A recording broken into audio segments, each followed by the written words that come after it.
ladies and gentlemen. Can I please have your attention? Can you dig it?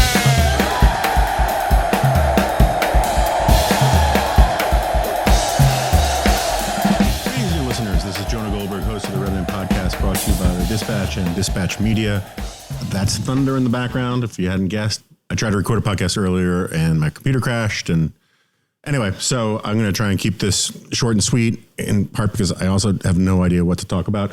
So why don't I just sort of start with what I wrote about in the G-File on Wednesday, and I still have to, it's 1 o'clock, and I still have to write today's G-File, and I haven't even started. So I'm behind the 8 ball. So I saw this. I like The Economist. I think it's a good magazine. I disagree with its coverage on some things. I listen to a lot of Economist podcasts. I think the intelligence is really good. I think Drum Tower is really useful. Drum Tower is all about what's going on in China. I'm not the biggest fan of the Checks and Balance podcast, which is about America. Anyway, it's one of the few magazines that I'm sort of happy to pay the money to subscribe to because I get a lot out of it. But sometimes they're just off. And I saw this thing. It was a little write-up about the movie Soylent Green, which I've always really liked. I was really into it when I was a little kid. It scared me. I thought it was interesting. I've been shocked to discover that a bunch of people hadn't heard of it. I would have thought they would at least have seen the fantastic Saturday Night Live send-up of it, where they have the sequel. They have Charlton Heston coming out going, the Soylent Green is people from the first one. And then it's Soylent Green is still people.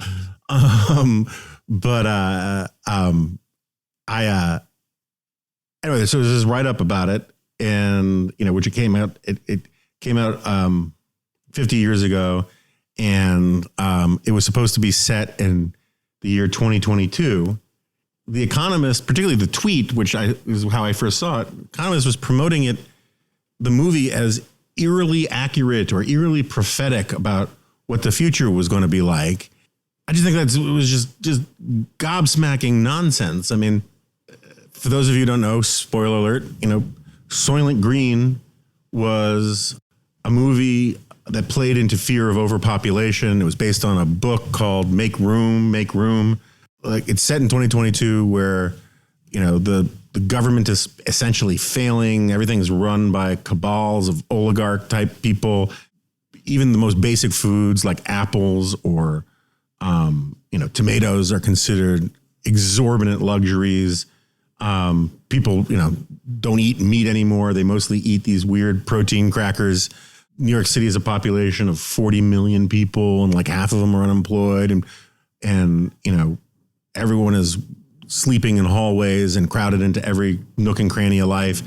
The Economist says this is, man, Hollywood nailed it. And it just didn't.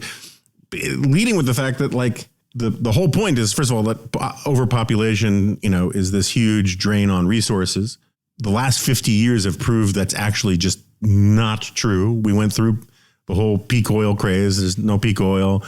We can walk through the famous Paul Ehrlich, Julian Simon bet about commodity prices.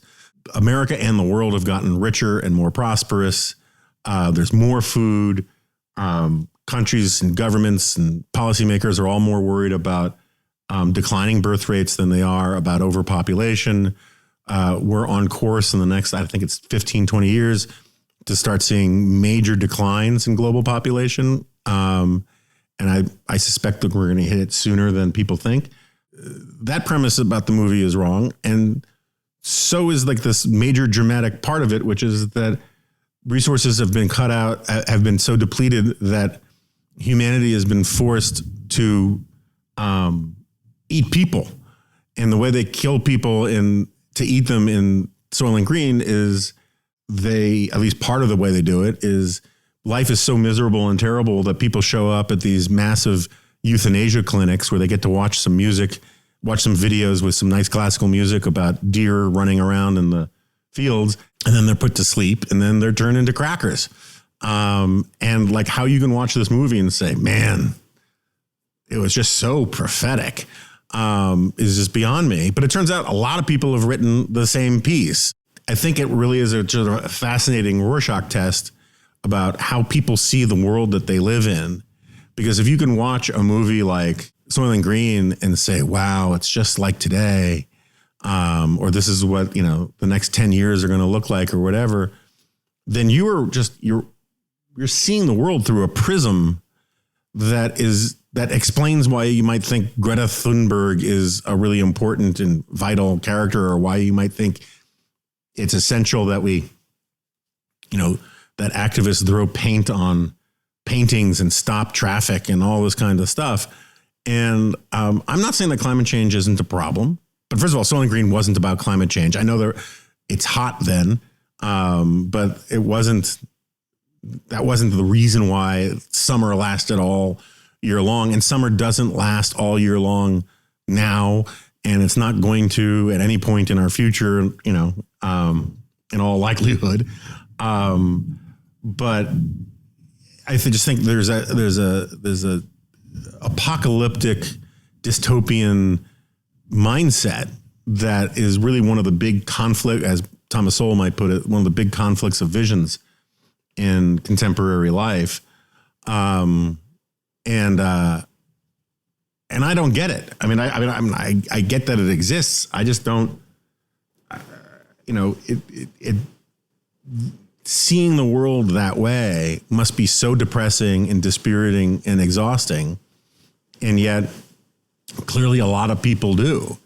And I think that this is sort of one of the things that is very hard to explain to people who are apocalyptic on the left or on the right, because there are a lot of apocalyptic people on the right these days too, is that doomsday-ism isn't constructive.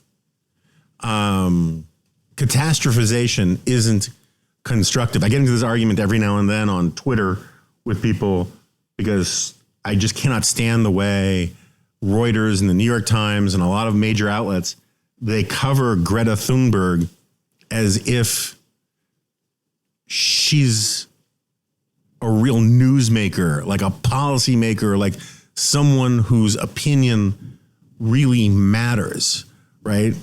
And to me, she's sort of like the human incarnation of a pseudo event.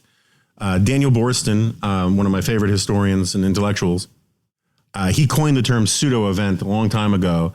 And the basic definition of a pseudo event is a manufactured, planned event like a press conference that is not tied to any real world happenings, but presents itself as if it is as if its own newsworthiness is self-evident. I recently wrote about, not too recently, but a while back, a couple months ago, I guess, I don't remember. I wrote about the doomsday clock from the Bulletin of Atomic Scientists, which is just garbage. This is this thing that says we're seconds from midnight, and midnight means extinction. And it was originally used for nuclear weapons, that we were this close, we're seconds away, metaphorically speaking, from annihilation of all life on Earth or something to that effect. And they play this game where they'll sort of nod and wink and say it's a metaphor, it's figurative, but they encourage all sorts of media coverage of their, the moving of the second hand forward or backward, as if scientists in labs studying things with scanners and microscopes and whatever have weighed all of the data and come to a scientific finding, when really all it is a bunch of people, a bunch of think tank people. I like think tank people. I'm a think tank guy, who get together and they make a guess, and there's nothing scientific about it. And so anyway, like the doomsday clock thing is a pseudo event type thing. It is a manufactured artificial event, but the media loves to cover anything, they don't care if it's pseudo. They like to cover things like their events because they got to fill copy. I mean, I get that. And it seems to me that Greta Thunberg is a pseudo event made flesh. There's no reason why anyone should care about this now hysterical young woman, used to be a teenager when she was first popular. She's like a walking doomsday clock that, shrieks, "How dare you" at people. And I'm not saying that her opinion is invalid. I'm just saying that, it doesn't have anything like the weight of that is assigned to it. And whenever I make this point, we're going to hear a big thunderclap soon, I think. And I was correct. Whenever I point this out on Twitter, people come at me and say, "I guess you just don't care about, climate change. I guess you don't care that the climate, about those record heat waves, or don't care that the planet is dying, has a fever, yada, yada, yada." And I care about all these things. I'm not a climate change denier. I could be accused of not caring about it enough. We've talked about that many, many times. But my point is like, I don't have to like hysterical, overly dramatic, theatrical, performative activists who catastrophize about everything. I don't have to show my loyalty and support for them, even if there might be some things at the margins where I agree with them directionally about some problem. It's very similar to like the people who would always say you have to support Donald Trump or support Republicans, as if my mental status is a sign of support and that support means something, right? And anyway, we don't have to get into that again. But the point I always make about Greta Thunberg is that she's not helping. She's not. Who do you think is persuaded by, who is not concerned about climate change?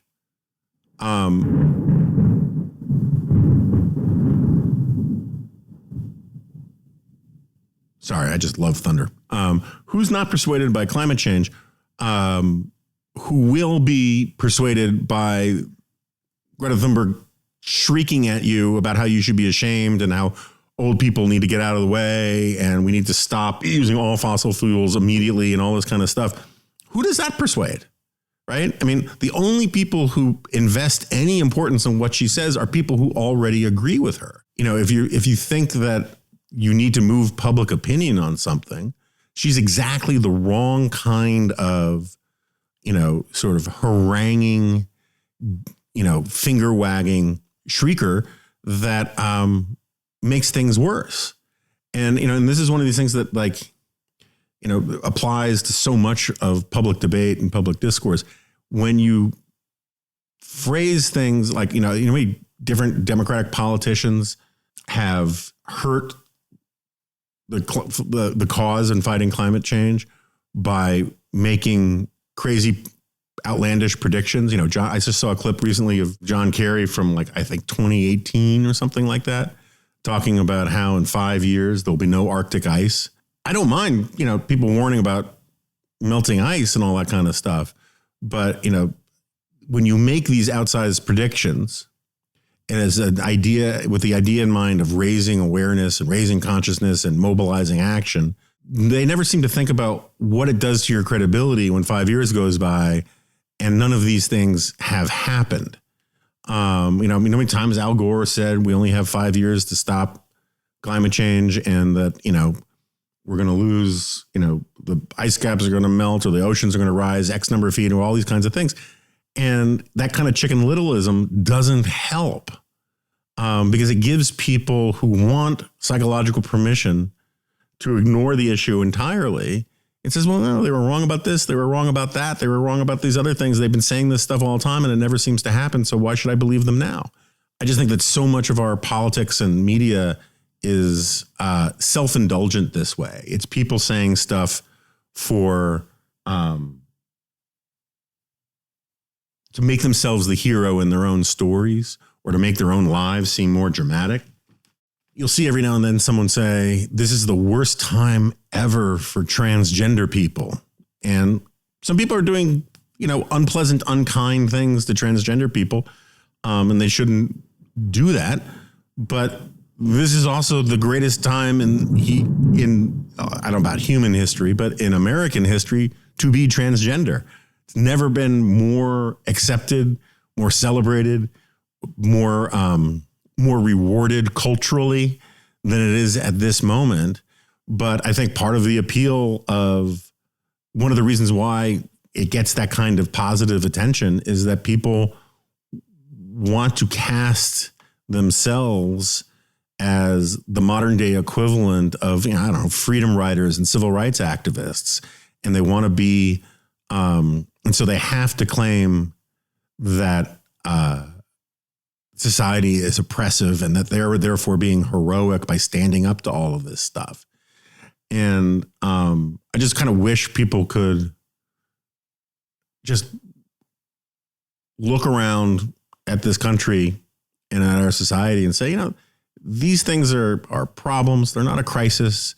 It's not Jim Crow 2.0. It's not Jim Crow on steroids, but maybe we should have, more voting centers in this neighborhood or whatever. But this need to paint things in these stark, terrifying terms, I think is one of the reasons why our politics are so unbelievably ugly. Is you have people who want to live in exciting times. They want to live in helter skelter, right? They want living with greater drama than their actual lives can provide, and so they make up all sorts of crises and drama that are that are deleterious to other people's peace of mind. Anyway, I know I'm rambling.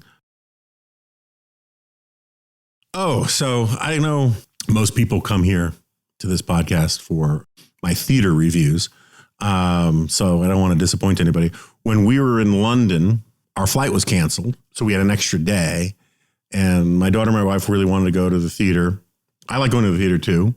Last minute theater tickets on a Saturday at the end of July in London. It's not exactly a buyer's market, right? I mean, a lot of shows were sold out. The ones that weren't sold out, it was hard to find, 3 seats together, never mind 3 good seats together, and never mind find one in a play that you wanted to actually, or a musical that you actually wanted to see. And I did find something that seemed interesting, in part because we had already been talking about this guy, Ignaz Semmelweis. I think I've talked about him on here before. The germ theory of infection. Okay, so we had been talking about this guy Semmelweis, Ignaz Semmelweis, earlier in the trip, and then I saw that there was a play about him, and starring Mark Rylance. If you don't know who he is, he's a great actor. I like him. He was the KGB spy that Tom Hanks kind of represented in Bridge of Spies.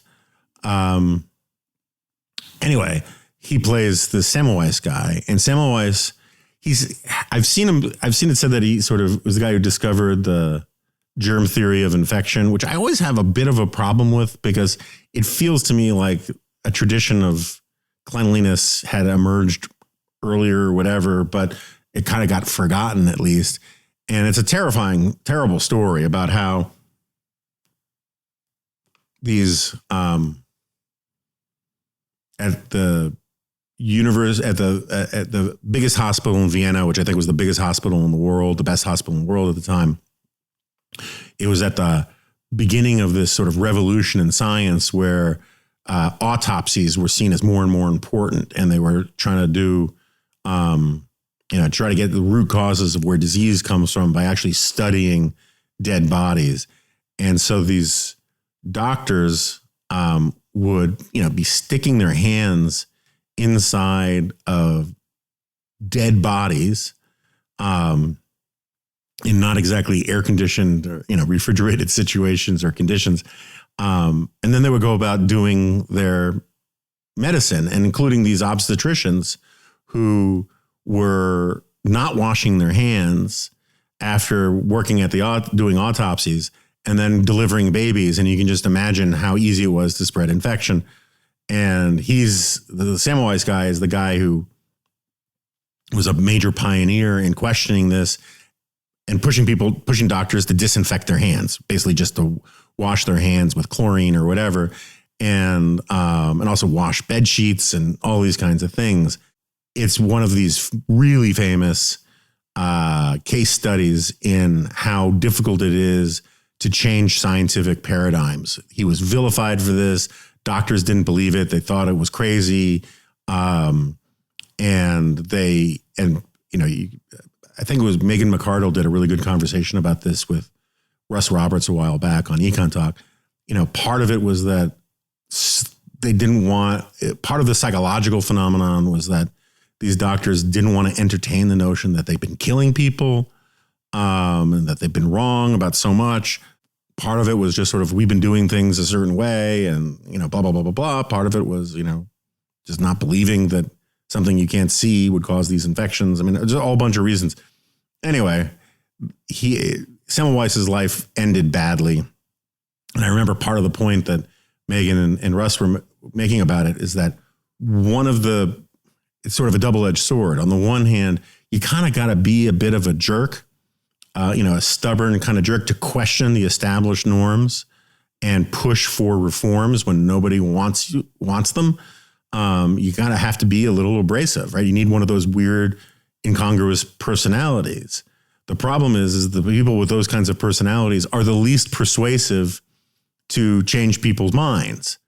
And so Semmelweis, he was a jerk, and his life ended badly in a sanitarium and all that. But anyway, I was pretty reluctant to see this play. The tickets were very expensive. This trip to Europe was very expensive. Anyway, but I was like, okay, we want to do this. Family wants to do this. So we go to the theater, and I just want to be really clear. Some of the acting was really good. Mark Rylance is fun to watch.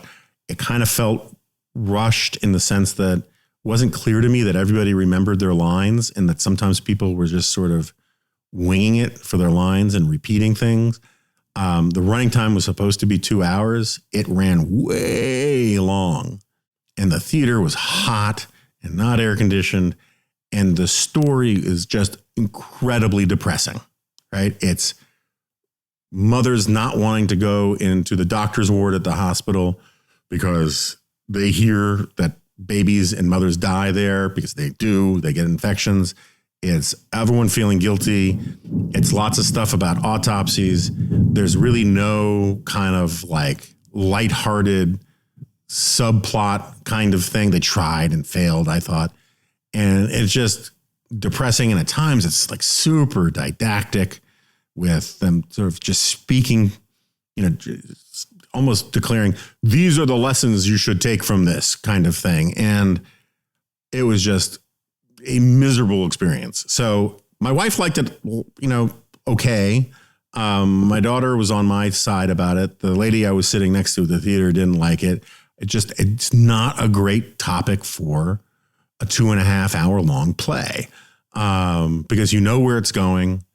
It's kind of gross what they're talking about, and their efforts to sort of gild the lily with this sort of, it's not a Greek chorus, but like this weird dancing thing where ballet dancers would represent death or chaos or anger. It was just, it felt very much like one of these 1930s socialist kind of plays from the old, WPA, or like the kind of play that Barton Fink was writing in Barton Fink, where we are going to teach you about serious things here.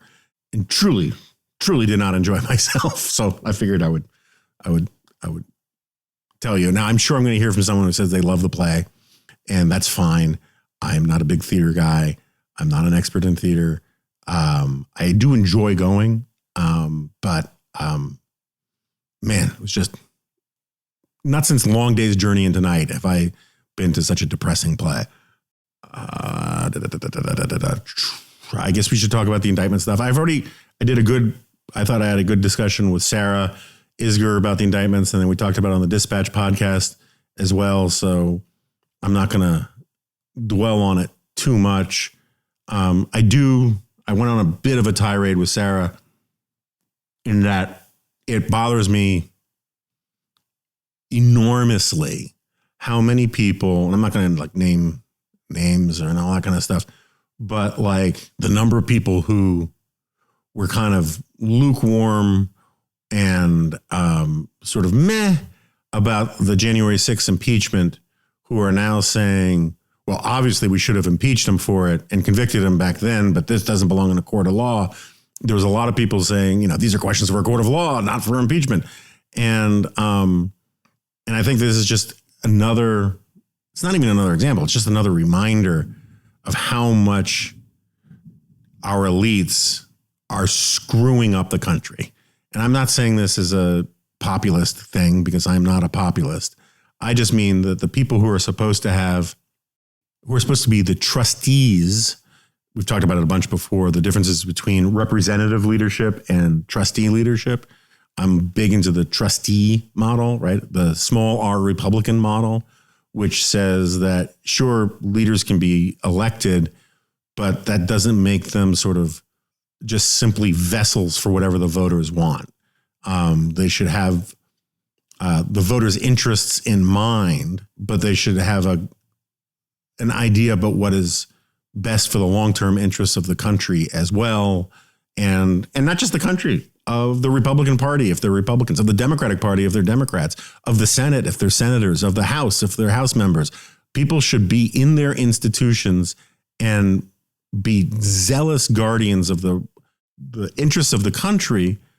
But one of the ways that they can be the best protectors of the interests of the country is by being protectors of the interests of the institutions they are serving in. People get mad at me for defending Mitch McConnell.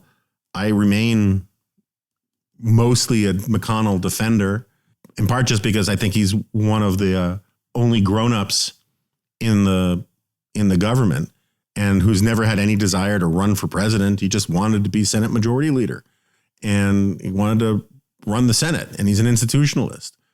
But all that said, I just think he blew it with the impeachment stuff. He should have followed through with the convictions he expressed in his floor speech about the impeachment. He should have voted to convict, and he should have whipped the Senate Republicans, or at least enough of them, to vote to convict. And instead, he had this idea, which I thought was very short-sighted, that the Democrats would take care of all these problems for them, that I believe he's one of the guys who said court of law, blah, blah, blah, blah, blah. And if he had been impeached and convicted and barred from holding public office again, we'd have a Republican primary where they're talking about actual issues. And yes, they would suck up more to Trump than I would like, but they'd be looking for Trump's endorsement, not to peel away Trump voters from Trump. Anyway, I just find that this whole debate about these indictments, these latest indictments, and I'm still trying to get to the bottom. I'm wrapping up this vacation, and I haven't read the whole thing yet. I find the absolute certainty from people that it's impossible to prove Trump's state of mind. I'm more skeptical of that than some people are. I can make a case to a jury. I'm not saying I'd be a great trial lawyer or anything like that, but I just if you imagine yourself how you would do these kinds of things, I could see making a case to a jury that a jury would not waste a lot of time trying to put Trump on the couch and find the true proof in his head. And I could see him getting convicted. Now, whether that goes, as I talked about with Sarah, whether that goes to appeal or not, and what that means, when it goes to appeal for our politics, particularly if Trump's president, is really, really complicated and hard to game out. But we shouldn't be at this point. It was so transparently obvious that he should be convicted. I think it was obvious he should have been convicted after the first impeachment, but I also thought it was obvious that both impeachment trials should have been done like real trials. Neither party wanted to do that. They didn't want to bring in real witnesses. They didn't want to go through, real evidence. We got the whole pattern backwards, where the January 6th committee was basically doing the investigation after the impeachment had already been concluded, when you're normally supposed to have hearings in support of an impeachment trial in the beginning, sort of like a grand jury kind of thing. And nobody wanted to do it seriously. Nobody wanted to do it the right way. And it's now proven to me, at least, that I think impeachments are sort of, removal is basically off the table in American politics. You get these people who say, it drives me absolutely batty. This is not a courtroom. This is not a criminal trial. This is just about impeachment. It's a political trial. But you get, all the legal pundits who say that once sort of under their breath, and then they start talking as if it's a criminal trial. And they talk about the rule of law and evidence and standards of evidence and New York Times v. Sullivan and all these kinds of things for an impeachment trial where none of that stuff matters. And people are just too terrified to vote to convict and remove. And I think that that's a shame, because that means there is really no check on lawlessness in the executive branch in any real kind of way. And it makes impeachments basically a dead letter or a pseudo event kind of thing. And so I kind of really am coming around the idea that we need something like a vote of no confidence kind of thing. We have to do something that brings back the proper function of checks and balances and all that in regard to this kind of thing. At the same time, I wrote about this for my LA Times column. I'm increasingly of the mind that it is entirely possible that voters, who are telling pollsters that they support Trump no matter what, and screw the weaponized Justice Department and screw the media, Trump's number one, that when it comes to, the Iowa caucuses or the New Hampshire primary, they're just sort of like, enough of this, and they don't vote for Trump. Now, obviously, a lot of people will vote for Trump, but I could see Trump having actually a kind of Howard Dean. And I think that one of the things that bothers a lot of people in my world, lawyers, pundits, political analysts, big donors, you can go down a list of people who are like really invested in politics, is they just really kind of hate the idea that there's no mechanism. There's nothing the party can do, the institutions can do, donors can do. There's no story or op-ed that you could write that is going to get Trump out of the way. It's just going to come down to letting the voters decide. And now I'm someone who's pretty adamant that primaries are stupid and that we shouldn't be letting voters decide who nominees for parties are in the first place. But that's the system that we have. And that's democracy for you, is like, that's how it's going to work. And so there's this real sense of, will this next thing be the thing? Will this thing be the silver bullet? Will that thing be the silver bullet? And I think it is a kind of, arrogance is the wrong word, but it's a kind of thinking that happens in a very specific kind of bubble where, you're still working on this assumption that there are levers to pull to solve some political problems, when really you just got to sort of like General Kutuzov in War and Peace, who just says time and patience is the answer. Sometimes you just got to let this stuff play out. I find it frustrating, but so what? My frustration does not matter.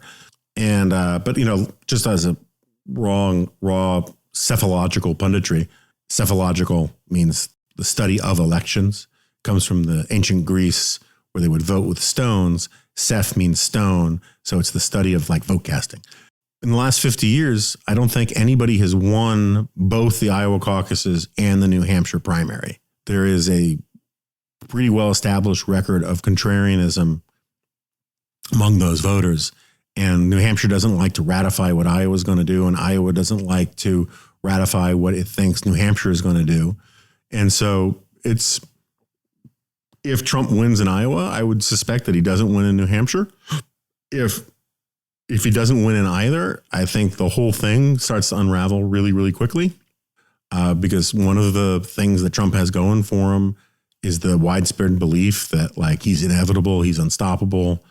There are people who think he's the best candidate to beat Biden, which I think is nonsense.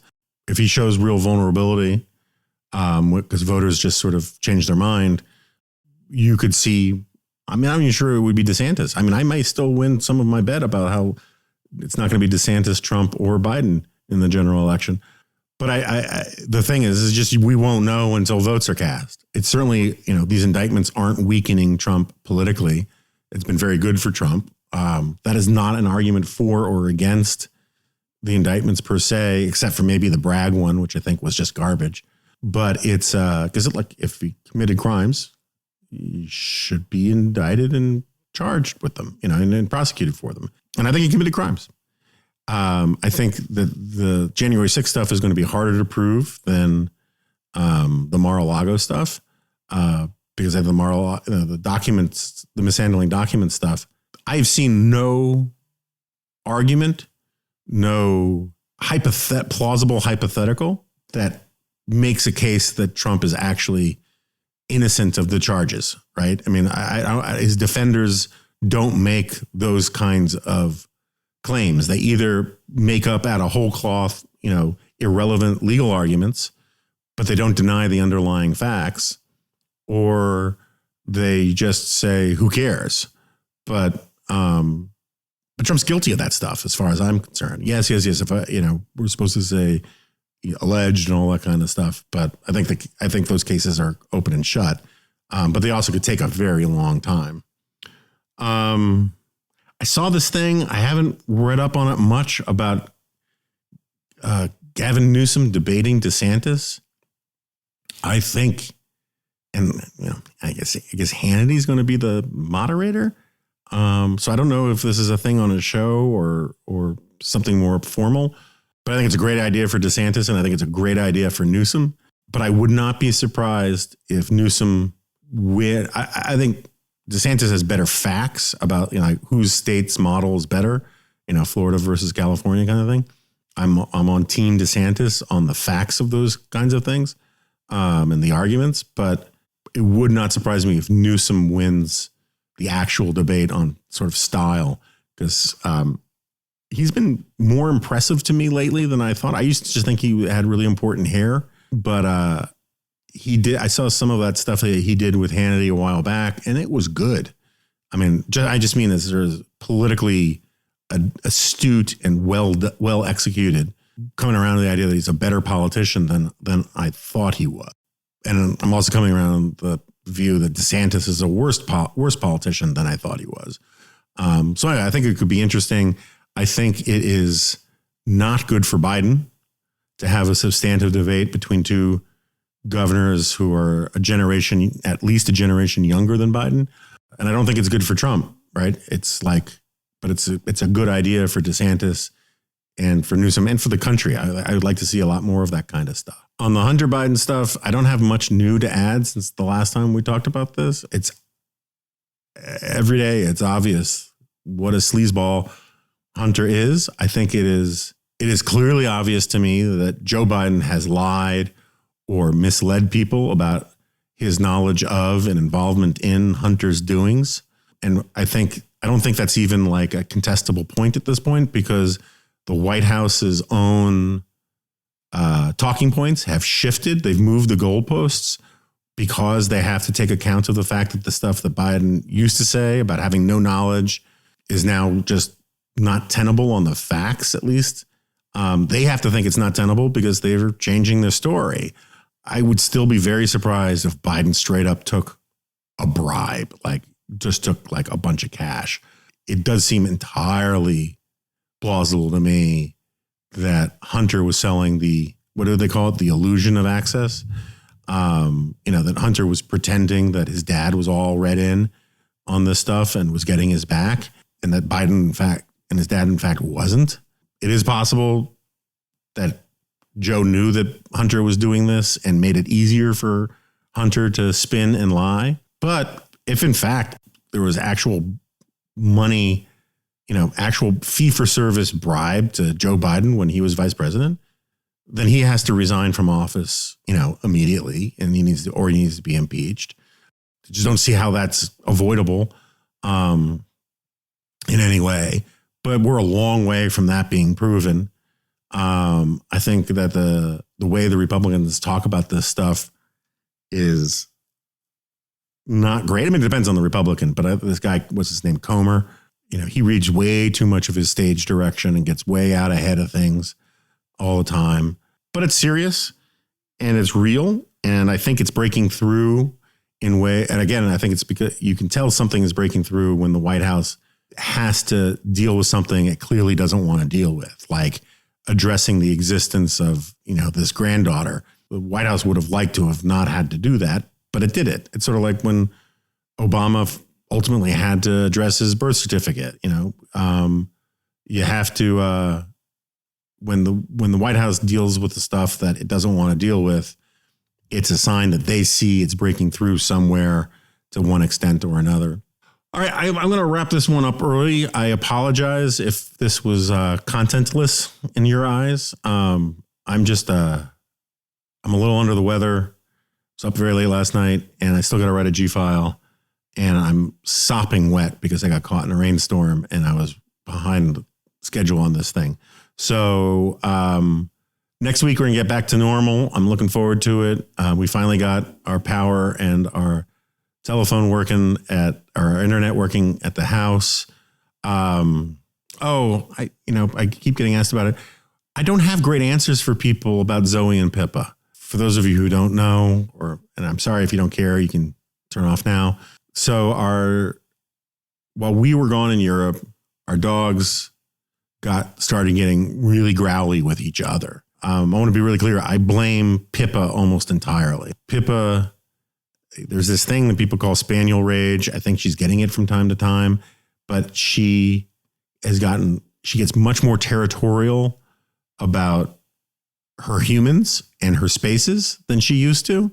She gets growly with Zoe about the bed. She gets growly when Pippa is sort of in the chair with me and Zoe comes in. Pippa will get growly sometimes, particularly when Jess is out of town. And so I'm the only human resource.